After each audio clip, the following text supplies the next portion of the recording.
What's up, yo, everyone? Carl Loyola again. Welcome to the Pageant Passion Podcast, Crowning Conversations. This is your ultimate podcast for all things pageant. Siyempre pa si TikTok Pageant Guru, Carl Loyola. And I'm your TikTok Pageant Guru, TikTok Pageant Guru, TikTok Pageant Guru, Carl Loyola.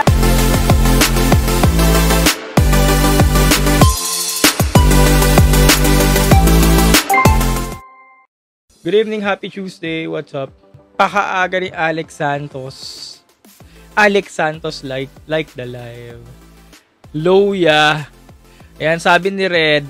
Loya. Sabi ni Red, kailan Miss Grand PH? Kuya Carl, what your thoughts? Sabak babalik ni Emma Tiglao. Kaya nga po ako napalive dahil kay Emma Tiglao. Sino po sa saling veteran sa MGI? Sabi ni Rian. Emma Tiglao. Ayan nga ang pag-uusapan natin. Sabi ni Jai, MGI 2025. Emma! Ayan, si notification, napa-comment din. Miss Grand. So, nagbago na ba ang ating gusto for the Miss Grand Philippines or Grand International Pageant this October? Na ano na ba tayo? Bumalimbing na ba tayo? Guys, bumalimbing na ba tayo? Diba yung last na usapan natin? Anita tayo. Anita. Kanina nakumpirma na ang pagsali ni Emma Mary Tiglao sa darating na Miss Grand Philippines at siya nga ang magiging kinatawan ng Miss Grand or magiging kinatawan ng Pampanga bilang Miss Grand Pampanga. Nagbago na ba ang ating gusto? Sabi ni Dexter Soriano, Anita pa rin daw siya. Hello Dexter. Yun na yon. Sabi ni Rian, si Emma lang. Sabi ni TJ, Anita Halimaw. Lurker, the controversial Gusto ko yung Lurker. The controversial Emma Tiglao. Bakit ba naging controversial si Emma Tiglao? Kasi nga po si Emma Tiglao ay tinatawag na ngayon na parang clout chaser. Kasi every year na lang daw na magkakaroon ng Miss Universe Philippines si Emma ay nagpaparamdam. Gumagalaw ng baso pero hanggang sa huli, wala namang Emma na sumasali. So ito recently lang tinawag ng clout chaser nga daw di umano si Emma kasi nga pagalaw ng baso, not until kanina binasag na nga niya ang katahimikan at hindi nga siya sa Miss Universe Philippines sasali kundi sa Miss Grand Philippines. Ayan. Inaakala natin tapos na lahat kay Emma Tiglao pero eto nga, nandito na si Emma at kinumpirma na ang kanyang candidacy. Nung nagtaas ng age range ang Miss Grand International Philippines, doon nga nagkaroon ng oportunidad na sumali to si Emma. Kasi nga, di ba, nung hindi naman nagtaas ng age yung MGI-PH, hindi naman siya eligible na makasali. Pero now, na yun nga, nagtaas ng age, nakapag-decide sila, lalo na si Emma, na sumali nga for this pageant. Ayan. So ano na, sino pang bet natin? Zambales o Pampanga? Or sure na ba talaga si Emma? Sure na. Nanggaling na kay Emma mismo at kalat na rin naman ngayon. May Emma Tiglao na makikita bukas. Ayun, ang dami na natin dito. So sa lahat ng mga viewers natin, happy Monday night. Alam ko ginulat kayo ng mga naglabasan sa social media ngayon sa mga pageant pages na yun nga, konfirmado na Emma Tiglao. So ang tanong nga ngayon, ano tayo? Team Zambales o Team Pampanga? Bukas po mangyayari na ang Grand Press Presentation ng Miss Grand International Philippines. That's 2 o'clock PM sa Okada, Manila. Live yan sa MGI-PH YouTube channel. So sa lahat na may mga chance na makapanood yan sa mga timbahay. Syempre, timbahay lang naman tayo. Kasi exclusive lang naman yung event sa mga invites, sa may mga invites or sa mga invited press. So ayan, 2 PM po bukas sa Miss Grand International Philippines YouTube channel. So ayun, may isa na nakumpirma, Emma Tiglao. Ayan, sure na po si Emma Tiglao. So ito, recently nga, sabi ko nga kanina, hindi na cloud chaser si Emma dahil totoong-totoo na ito na nga po sasali si Emma Tiglao. Now, ano nga ba magiging chance ni Emma ngayong MGI-PH? So ayan, ito naman yung tanong ko, anong chance ni Emma ngayon? Unang-una, syempre yung cloud kasi sikat nga si Emma, di ba? Bukod sa sikat si Emma, ay marami na rin siyang followers sa social media, nasa 200k na din. Sa lahat ng mga kandidata ngayon, confirmed candidates ngayon sa MGI-PH, Queen, siya may pinakamaraming followers. So, pasok na sa sa dalawang bis ni Uncle, sikat, maraming followers, at syempre beauty. Kasi hindi naman may kakaila ang beauty talaga ni Emma. Sikat sa Philippines. Kasi nga gusto natin people's queen, yung sikat na queen talaga dito sa Pilipinas. Syempre yun nga, ganda. At bukod doon, may height si Emma. Nasa 5'9 si Emma. Tapos pag nag-heels pa, nasa 5'10 na ganun. So lahat talaga kinuha ni Emma. Kaya mukhang malamang sa alamang malakas talaga, or baka parang yung laban niya ay parang laban ni CJ Opiaza last year. How old is Emma? 30 na ata, 29 or 30. Hindi ako sure sa edad ni Emma ha, itama nyo na lang, 29 or 30 ba? Pero kasi nga ang MGA ngayon, nagtaas na rin ng age range. Kaya siya nakasali ngayon. So ayun, marami nagko-comment, Team Zambales pa rin daw sila kahit nandiyan na si Emma. Ito, sabi ni Renz, Emma talaga. Sabi ni John Chris Kim, Corona para sa Pampanga this 2025. Sabi naman ni Jay Zambales at Davao pa rin.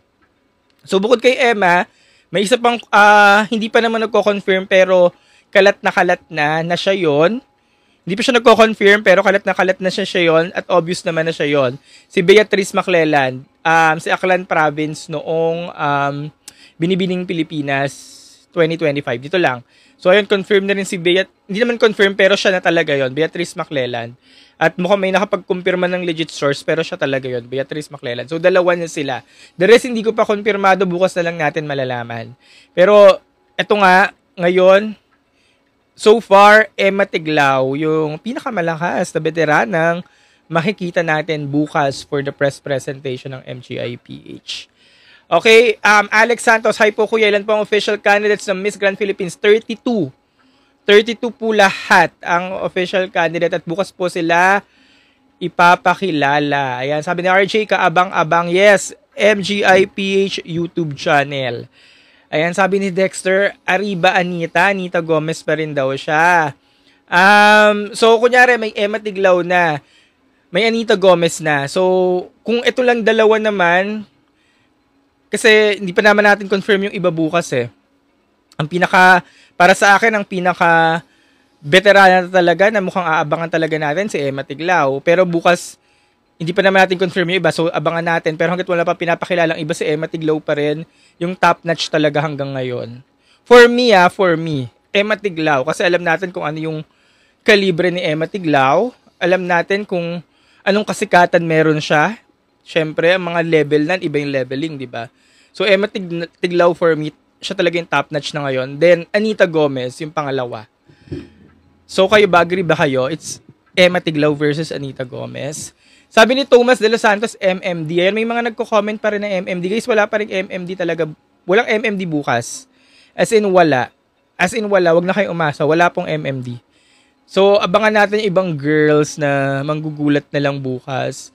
Pero yun nga, inunahan na tayo ni Emma Tiglao. Actually ako, hindi na rin naman ako nagulat sa confirmation ni Emma. Kasi nga, bago pa itong nangyari, yung confirmation kanina sa mga social media, halatang-halata na rin naman si Emma, yung mga nasa teaser.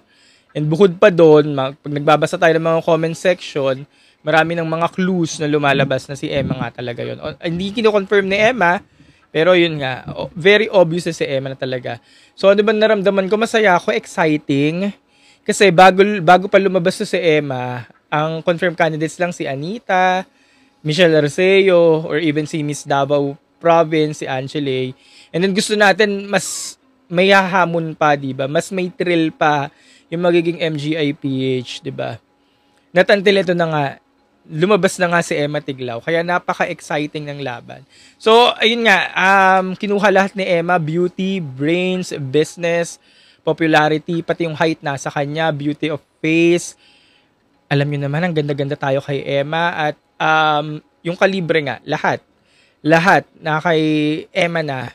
Kaya siya talaga yung patataubin. Lengsky, ito sabi ni Lengsky, Gazini Ganados ba nandyan din? Mukhang walang Gazini Ganados kasi mukha namang wala sa radar ngayon na mga umigit sa social media or mga pa-teaser si Gazini Ganados. Pero let's see bukas kung sino pang ipapakilala bukod dito sa dalawang kalat na sa social media. Emma Tiglao tsaka si Beatrice Macleland. Sabi ni Dexter, mauulit ata ang top 2 last year, Zambales and Pampanga. O nga, no? Zambales and Pampanga last year ang top 2. CJ Opiasa, tsaka si, yung Bagets na matangkad. So, ayun, tingnan natin kung mauulit. Pero so far, ang nakikita ko sa Miss Grand International, Anita Gomez versus Emma Tiglao. Yes. Ang, doon, ang problema lang dito, yan, inunahan na natin na. Kunyari si Emma ang naging MGIPH, anong corona na yung mapupunta kay Anita? Or vice versa. Kung si Anita ang mag-MGIPH, anong mapupuntang corona kay Emma? Kasi mukhang parang wala na, no? Parang MGIPH or nothing lang. Ayun, Sofia Santos, Miss Pampanga last year. Yeah, Sofia Santos. Sabi ni Luis, top 20 nga lang si Emma sa Intercon. Hindi naman siya nagva-vary or wala namang bearing yun. Kasi Intercon nga, diba? Nag-top 20 nga sa Intercon. So, baka naman, alam mo yun, yung ipapakita niya sa MGI ngayon, syempre iba yun. So, dahil nga may napatunayan na sa Intercon, edi makikita nating mas level up talaga ngayon sa MGI-PH. Pero ano talaga, siya talaga yung si Emma nasa kanya lahat. Nasa kanya lahat ng hinahanap ni Uncle. Oh, malay naman natin. Let's see. Ayan, pati tuloy ako bumalimbing. Kasi di ba Luuna tayo. Anita Gomez. Anita kasi Anita yun nandyan. Nandyan na si Emma. Bumalimbing tuloy tayo, Emma. Iba karisma ni Emma sa personal. True. Sobrang lakas ng international appeal ni Emma. Oo. Ang differences lang nila ni Anita, si Emma kasi, mukha bang Pinay si Emma? Mukha bang Pinay para sa inyo si Emma? Kasi kung ang gusto nyo, naka-Filipina sash, Philippine sash, tapos mukhang Pilipina, baka hindi si Emma yon. Pero kung ang gusto nyo, naka-Philippine sash, pero mukhang Pinay, si Anita yon. So, yun yung pinagkaibahan nila. So, yun lang hindi ko alam kung ano ba talagang gusto ni Uncle.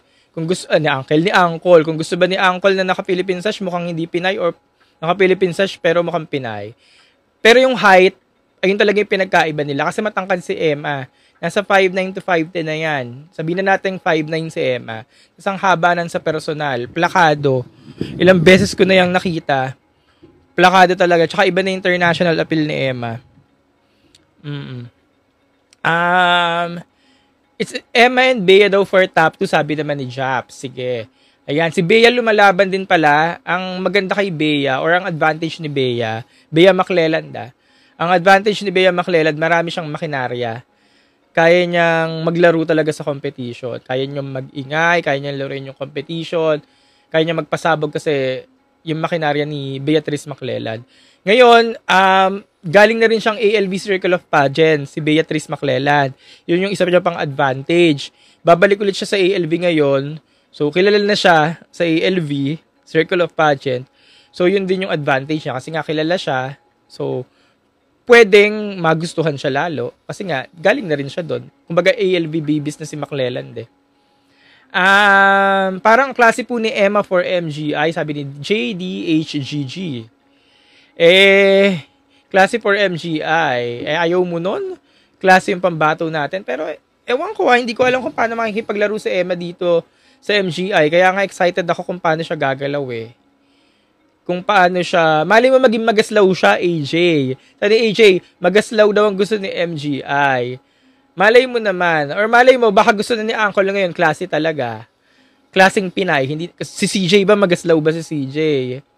Malay mo naman, magbinakla na rin si Emma. Kaya nga, yun yung isa sa mga exciting part para sa akin, kung paano gagalaw si Emma sa competition. Diba? Kailan announcement ng batch 2? Bukas po, alas 2, MGIPH YouTube channel. Alas 2 po iyan.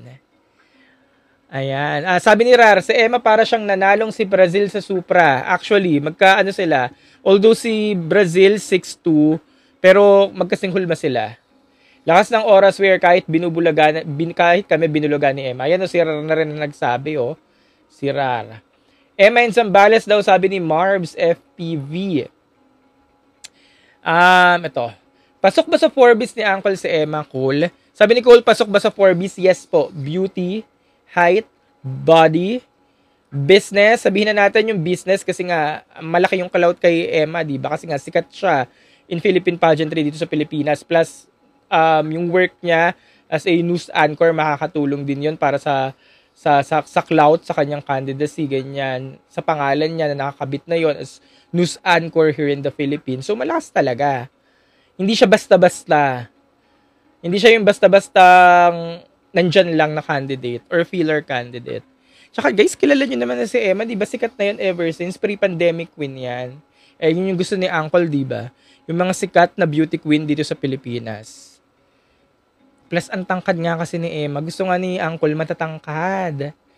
Matatangkad. Pero doon na lang talaga ako sa matangkad. Gusto ni Uncle matangkad. Tsaka yun nga mahaba ang galamahe. Pero yun, hindi pa naman tayo sure. Pero parang nararamdaman ko talaga parang siya na yan eh. Parang yung si CJ dati, nung pinakilala si CJ, di ba nagulat tayo lahat? CJ lalaban sa MGI, nagulat tayo. Parang ganun din yung naramdaman ko ngayon, yung kaninang kumalat si Emma sa social media eh. Parang siya na yan eh. MGI prototype daw talaga si Emma kahit nung BBP pa. Nung BBP pa, actually, pwede mo rin naman siyang isalpak sa MGI nun eh. Kasi ang harot niya rin gumalaw nun. Pampanga and Zambales Final 2. Pero yun nga, wag naman kayo malungkot kay Anita kasi si Anita lumalaban din naman. Sabi ko nga kanina, it's Pampanga versus Zambales pa din naman. Yun nga lang, sabi nga natin, kunyari kung si Emma yung makakuha ng MGI PH, ano na lang koronang ibibigay natin kay Anita? Reyna Hispano na lang. Agree naman ako kung Reyna Hispano kasi bagay din naman si Anita doon. Diba, Reyna Hispano-Americana na lang, no? Kasi Pinay na Pinay. O, doon na lang back to back. Pero yun nga kasi, wala eh. Umano si Eme, pumasok sa eksena si Eme. What if ng 2023 si Ercea sa MGI, tapos si Nikki sa RHA? Ayun ang hindi natin alam kung ano yung fate nila. Kasi ayun yung nakatadhana sa kanila ng 2023 eh. Sabi ni STS5. Si Michelle ang nag-RHA ng second runner-up na siya. O hindi na pwede sa RHA si Michelle. Ang Asia Pacific ata guys kukunin din sa MGI. So 4 ang aabangan natin. Kung sakasakali ha. Kasi malamang itong Asia Pacific sa MGI din kukunin. So, MGI, Asia Pacific, Face of Beauty, at itong Reyna Hispano. Sabi ni Kim Dale, say for iconic Emma Tiglao. Height ni Emma nasa 5'9 po. 5'9 or 5'10, pero mukhang 5'9. Matangkad pa din yun 5'9 at mahirap humanap ng 5'9 na Pinay. Diba? Mahirap humanap ng 5'9 na Pinay kasi Pinay nga tayo, hindi naman natin standard yung height na 5'9 and up. What if daw pumasok si MMD? Di MMD na. Pero guys, malabo talaga si MMD. Maraming endorsement si MMD. Maraming project, maraming endorsement. Bibitawan niya yun kung sakasakali lahat. Sa tingin ko hindi mangyayari yun eh. Pero tingnan natin bukas. Kasi kahit ako wala naman talaga akong alam. Pero mukhang wala talaga kasi bibitawan niya yun kung sakasakali. Ay, ito pa pala nakalimutan ko, Shannon Tampon. May Shannon Tampon din pala bukas. Kilala niyo naman si Shannon, di ba? Yon, Shannon Tampon. So sila pa lang yung mga confirm ko na dadagdag. Silang tatlo. Gabi Basiano, walang kumpirmasyon pero abangan natin bukas kasi umiikot yan sa social media ngayon eh. Pero mukhang wala. Mukhang wala yan. Mukhang wala. Mukhang walang Gabi Basiano. Parang feeling ko lahat mag-giveaway muna kay Emma. Yung mga galing Binibini na halos kabatch ni Emma. Parang mag-giveaway lahat. Feeling ko lang kasi kung meron yan, dapat ngayon pinakilala na. Kung si Emma lumitaw na ngayon, ba't hindi pa lumilitaw yung iba? Di palitawin nyo na. Kasi kung si Emma nga nasikat na, lumitaw na ba't di pa lumilitaw yung iba? If Gazini po, wala nga Gazini kasi nga pinapauna nga si Emma. Nag-giveaway na sila kay Emma. Okay. May top 5 is Pampanga, Bulacan. Tsaka guys, kung may alam ako, hindi ko rin naman sasabihin. Kasi mas nauna pa ako sa candidate. Kung may alam ako, hindi ko rin sasabihin, mas nauna pa ako sa candidate. Tapos pag sinabi sa nalaman, dun sa nasa TikTok, o diba, para kunyari may sikreto kayo, kunyari bading kayo, sinabi kong bading kayo, edi nagalit kayo sa akin. Diba? Nasa kanila na yun. Iyan na lang nila. I-disclose na lang nila. I-disclose kung hindi disclose. Kaya nga, lagi kong sinasabi, dun sa mga girls, kung sasali kayo, sumali na kayo, i-disclose nyo na, i-post nyo na. Lalo na kung hindi naman kayo yung mga sikat talagang candidate, kontesera. Kasi parang wala din kung tinatago nyo pa, diba? Nagsama-sama na naman sila this year. Yes, Cebu Milker. Baka. Yun po, again, bukas, YouTube channel MGIPH 2 p.m. Actually, may invite ako sa press con kasi nga part ako ng ALV Circle of Pageants. So, habol na lang ako bukas kasi gusto ko rin makita tong mga girls na to. Another puksaan naman. Yes, sure po ba? Yes, Kim Dale, sure na. Grabe 2 p.m. O, hindi mo paparod kasi may pasok ka. So, 4 p.m. na. Pares tayo hahabol. May malakas ba top 3 for the crown? Kasi Bulacan, Taguig, and Zambales. Sino sa Taguig and Bulacan? Kasi guys, normally dito sa MGIPH, ang mga umaariba din dito. Ang mga umaabante din yung mga sikat talaga eh. Kaya itong mga to, kunyari, si Taguig. Alam ko may MGIPH Taguig. Hindi ko lang siya kilala kung sino siya. Bulacan si Shannon. Oo nga pala. Si Shannon nga po pala Bulacan ang isusuot niyan sash. Oo, kasi bukas pa lang ipapakilala eh. So, ayun. Kung may mga girls na hindi masyadong kilalang, gawin talaga nila magpakilala talaga sila. Kasi lalo na ngayon, ito may mga girls na, ayan, mga kilalang kilala. Normally, alam nyo naman ang galawan sa MGIPH, lalo na sa ALV Circle of Pageants. Ang mga umaabante talaga yung mga kilalang girls. Aminin man natin o hindi, yung mga umaabante talaga yung mga kilala. Kaya yung mga hindi kilala kailangan talaga magpakilala.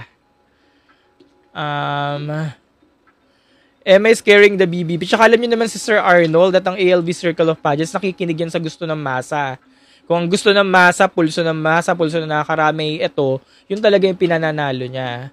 Alam nyo yan, di ba? Alam nyo yan. Kaya wag na tayong magbiruan pa dito. Talagang yung malaki yung clout, malaki yung fan base, sila yung maabante. Yes po, Renzi. Shannon Bea tomorrow, confirm siya. Although si Bea Maclellan hindi pa nagko-confirm pero confirm siya. Even Shannon walang mga lumalabas na Shannon ngayon pero confirm siya bukas. Emma Sanor Michelle, sabi ni Nick. Rar, thank you. Pogi mo kuya. Soyo MUPH Finals. Thank you, Rar. MMD, wag na kayo umasa. Wala talagang MMD. Kasi mahirap ang sitwasyon ng MMD. Sugal kay MMD. Marami siyang bibitawan. What if niligawan? Akemi naisip ko to. Sabi ni Akemi, what if niligawan din ni ALB si Emma para mag-MGI? Naisip ko siya kanina lang. Pwedeng oo, pwedeng hindi. Hindi naman natin alam at wala namang aamin. Alang naman sabihin. Diba? Si Shannon na matenda ng event nun, kaya confirm. May kamukha si Shannon sa MGIPH Si MGIPH Laguna. Akala ko nga siya yun Sabi ni Gavin, Emma Tiglaw daw or Herlin. Syempre, Emma na tayo. Malakas pa rin naman ang laban ni Anita. Sabi ni Kong Julio, kung malakas pa rin daw ang laban ni Anita. Malakas pa rin naman. Hanggang ngayon nga, sila pa rin naman yung nakikita kong maglalaban ni Emma. Emma versus Anita. O diba? Para makita kang ikaw pa rin ang isa sa dalawang top notch or top notcher, diba? Ibig sabihin, malakas ka. Siya yun. Siya ba yun? Hindi, nakita ko siya sa parada. Walang budol po. Isa pa yun si budol. Marami rin yung bibitawang mga advertisement. Ano ba tawag doon? Collab. Marami siyang bibitawang mga kontrata kung sasali yan. May title na si Shannon sa international. First runner-up po, Miss Elite. not ano, ayun, endorsement yung tamang term. Mito. Ayan. Mito endorsement. Maraming bibitawang endorsements kung sakasakali. Kasi di ba kontrata. Kahit taga Pampanga ako, Anita ako this year, sabi ni Gavin. Yes, si Gavin. Pero malakas pa rin si Anita. Oh, malakas naman siya. Nandyan lang talaga si Emma. Ngayon tingnan natin bukas kung sino pa yung yung mas hihigit pa, mas ano pa kay Emma. Ayan, sabi ni Ayo, minayday daw ni Papa Nawat si Emma. Check ko nga yan mamaya. Celeste guys, wala. Wala talaga tang balak si Celeste. Ayaw niya talaga. Eh di ba, sinabi na rin niya ni Sir Arnold sa interview niya na alam ko matagal niya rin tong hinihiritan pero ayaw talaga. Sino po tallest candidate ng MGIPH? Hindi ko pa nakikita yung iba yung mga hindi natin kilala. Pero pag pumasok si Emma na. Tangkad si Emma, haba. Ang laking babae.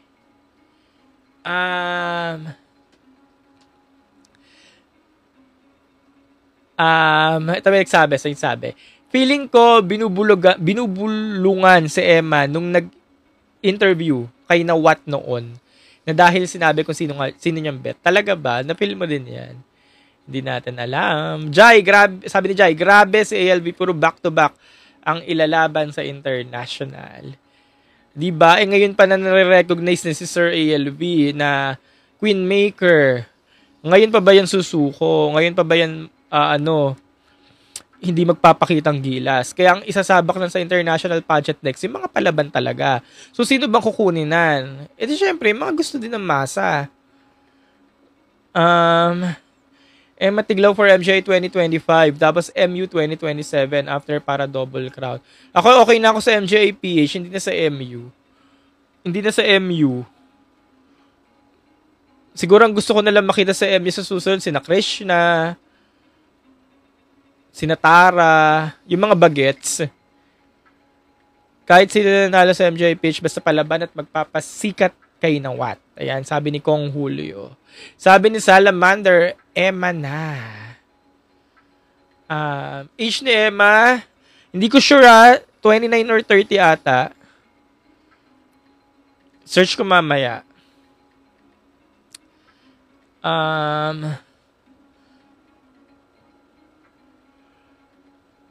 Iliana for MU page 2026. Ay, hindi pa. Malabo pa yan. Kasi nag-enjoy pa siya ngayon ng runner-up post niya. Pero mukhang babalik yan. So, masaya ba kayo ngayon sa mga announcement na nangyayari? Bukas mas masisiyahan. Mas masisiyahan pa tayo bukas kasi nga, yung mapakilala na yung mga confirmed candidates. Ayan, sabi na Kio 30 na daw. O 30 na. So, tamang-tama talaga yung pagtaas ng edad ng MGI, ng Miss Grand International mismo. Kasi nagkaroon ng chance ang sumali to si Emma. Okay. What if bitawan ni Chelsea ang Cosmo? Ay, hindi. Masisira yung mo. Masisira yung credentials mo. Makikilala kang as bumibitaw, bumibitaw-bitaw na lang basta-basta. Yung pag ayaw mo. Dapat pag nanalo ka ng crown, nanalo ka ng title, tapusin mo na. Kasi ang pangit ng eksena. Pag porket ayaw mo, ayawan na, ganyan. Ayan, nga, Andy, 30 years old na nga. Ayun na nga po. Very Miss Charm. Grabe kitgitan sa laban ni Emma and Anita. Ayun nga po yung nakaka-excite bukas. Ayun yung nakaka-excite bukas. May nagtanong bakit daw si Krishna binitawan agad. Kasi yung kay Krishna naman understood. Kumbaga, hindi mo alam kung saan ka lulugar. Hindi mo alam kung matutuloy ba yung pageant na sinalihan mo, ilang taong ka nang nag-aantay. Yung wala talagang kasiguraduhan. Kaya naiintindihan ko yung kay Krishna. Pero yung itong tipong kay Chelsea Fernandez, na alam mong final naman yung date, na kunyari December, November ang Cosmo, na may magaganap talaga. Tapos bigla kang aatras. Hindi maganda yon.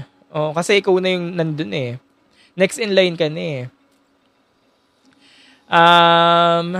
Tinaasan ni Nawat ang age limit kasi may bet na siyang sumali. Sabi ni Jai. So baka related siya doon sa nangyayari ngayon, Jai. Tama ba? Pwede nating ma-connect. Pwede.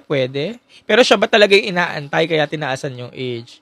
Yun yung malalaman natin sa mga susunod na araw. Pero bukas, excited muna ako makita kung anong eksena ni Emma bukas sa press presentation, especially sa introduction, at kung paano siya magbibinakla bukas sa stage. Ayun ang isa sa mga excited ako makita bukas sa Okada. Yung naka-red gown last BBP sa sala sa lang ng kasi labas na MMD4 gagaw. Kasi naman nagdito evening, no? Tapos bukas nasa MGI na siya. Yes. Mga nasa Binibining Pilipinas, ang daming high caliber. Guys, basta matangkad, yun na. Basta matangkad, yun lang naman. Elistang or elitistang bakla ang gagawin ni Emma. Klase nga, di ba? Yung klaseng, hindi pang walwalan. Pwede ba pumunta bukas? O nga po, pwede. Kahit nakapambahay si Emma sa coronation, siya pa rin naman nanalo. Sabi ni The King. Oo, kasi nga yung status niya nga, parang CJ Opiaza. Pero tingnan natin, baka magbagong ihip ng hangin. Ang finals ng MGIPH August 15 or 12. Not sure. Pero tingnan natin kung ano mangyayari. Ivan, nandito pala si Mr. International Bataan. Ivan, ang hot mo sa swimsuit mo. Maglalabas ako ng top picks. Hulaan mo kung pang ilang ka dun sa swimsuit. Andemesa, sabi ni STS5. Depende sa mga kalaban. Kasi kung may papasok na Andemesa pa rin ngayon sa MGIPH, depende pa rin sa kalaban. Ivan, welcome. Si Emma lang nagdagdag, Kuya Carl. Nabanggit ko na, Aling Marites, late ka naman eh. Late ka naman lagi eh. Top 20. Ivan, hindi top 21. Nasa top 5 kita. Naglalaro ka sa top 5.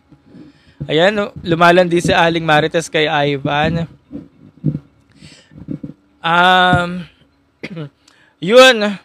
Yun lang ang update natin bukas. Marami pa tayong pag-uusapan kasi bukas mas makikilala natin yung mga candidates, diba? So kung sino yung makikita natin bukas sa press presentation ng MGIPH, edi ma-judge naman agad natin yun kung sino yung sa tingin nating may laban. Kaya bukas na lang ulit tayo mag-usap-usap after ng MGIPH press con. Anong height ni Emma? 5'9" tall. Search ko ulit pero alam ko 5'9" siya eh. Basta mahaba siya pag sa personal. Ang haba niya. Yun. Ayan, Aling Marites. Magkakilala pala kayo ni Ivan. Iboto mo si Ivan pag may botohan ha. Foreign base lang pang press con. Yes po. Yes. Guys, sa mga late, YouTube na lang kayo. YouTube na lang kayo. Sa YouTube po. Yeah, post ko rin ito sa YouTube. Yun ang pag-usapan natin ngayon. YouTube channel, Carl Loyola. Kasi naman, ang haba-haba na ng sinabi ko kanina. Ulitin ko na naman. After ng press presentation. Aling Marites, okay daw. Iboto mo si Ivan, ha? After ni Samber, si Emma naman. Binibining Pilipinas 2019-8, giving up. Let's go! Correct, di ba? 2019 roster. Samber, tapos na siya. Baka naman si Emma tiglaw naman. Tingnan natin. Di ba barkada itong dalawa? Yes, magde-date si Aling Marites tsaka si Ivan. Nakanams. According to Binibining Pilipinas website, 5'9" daw si Emma, sabi ni Hernan. Di ba? 5'9". Wala na tayong pagtatalunan sa height. Beauty. Sikat. People's Queen, gusto ng madla. Kasi ganoon naman ang gusto ni Uncle eh. Yung gusto ng madla. Basta sikat dito sa Pinas. Sikat sa Pinas. May clout sa name. Yun lang naman yun eh. Hindi na naman sila nagkakalayo nila CJ, ganyan. Galing ng international pageant, intercon. Ano pa nga hanapin? Ayan, sabi ni Aling Marites. Anita daw siya pero biglang bumulaga si Emma. Sid, opo, sir, ano na? True na. Sabi ni The King, wag na daw dumagdag yung ibang veterans bukas. Mukhang wala na. Feeling ko mukhang wala na. Siya na yun. Bea, Shannon, siya. Mukhang sila na lang. Ang advice din, 32 ang candidates tomorrow na ipapakilala. 33, balikan ko lang ulit. 32. Yeah, 32. At wala na naman kaming internet connection. Wala na naman po kaming internet connection. Wait lang every 8 o'clock na lang wala kaming internet connection. DDS, sabi nila DDS Queen daw, si blank. Guys, wala naman nakapag-confirma nun. Tsaka kasi ginagawa niya yun sa trabaho niya, nagre-report siya. So sabi ko nga dun sa mga nagko-comment nun, before, nung na-issue siyang ganon, sabi ko, trabaho lang, walang personalan. Yun nga po, wala na naman kaming internet. Naka-data na lang ako ngayon. Hindi ko alam kung bakit nawawalan kami ng internet lagi. Ito yung gantong oras. Pero magpapaalam na muna ako kasi sabi ni Reynold, naglalag daw ako. Yes po, nawawalan kami ng internet, Reynold. Yun guys, bukas na lang ulit after ng MGIPH. Again, Miss Grand International Philippines Press Presentation. 2 o'clock PM bukas sa Miss Grand International Philippines YouTube channel. And alam nyo na, ayan, after nun, mag-usap-usap tayo kung sino tingin nating angat at mukhang may laban bukas. Alright, magandang gabi ulit and happy Monday night. Bye! Siyempre pa si TikTok pageant guru, Carl Loyola. And I'm your TikTok pageant guru, Carl Loyola.